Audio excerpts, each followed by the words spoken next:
پابند ہونا ہوگا تاکہ ہمارے بچے بھی نماز کی کیا بن جائیں؟ پابند بن جائیں۔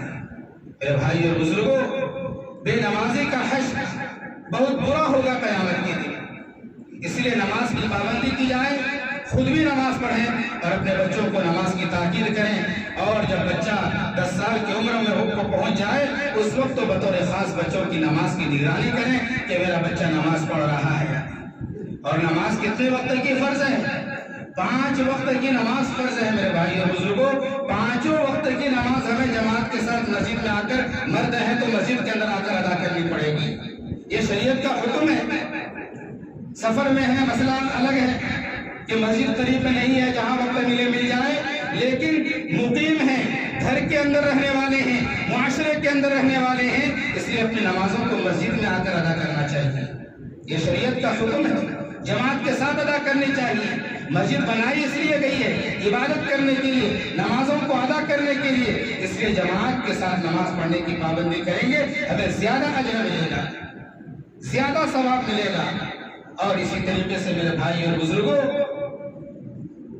بے نمازی ہو کر زندگی گزاریں گے، جہنم کے اندر داخل ہونا پڑے گا۔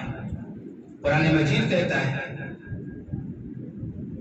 کہ جب جہنمی لوگ جہنم کے اندر داخل ہوں گے تو ان سے سوال کیا جائے گا، ان جہنمیوں سے، ان دوزخیوں سے، ما سلککم فی سقر، کس وجہ سے تم جہنم کے اندر داخل ہوئے؟ تو وہ جہنمی لوگ کہیں گے، جہاں بہت ساری باتوں کو بیان کریں گے، ان میں سب سے پہلے جس چیز کو بیان کریں گے وہ کہیں گے قالوا لم نکن من المصلین، وہ کہیں گے کہ ہم نماز نہیں پڑھتے تھے، اس کی وجہ سے ہم کہاں داخل ہوئے ہیں؟ جہنم کے اندر داخل ہوئے۔ اور میرے بھائی اور بزرگوں، کل قیامت کے دن کوئی بھی عذر اللہ کے سامنے پیش کریں گے کہ یہ عذر تھا، فلاں عذر تھا، اس عذر کی وجہ سے نماز نہیں پڑھ سکا، اللہ کوئی عذر کو قبول نہیں کرے گا۔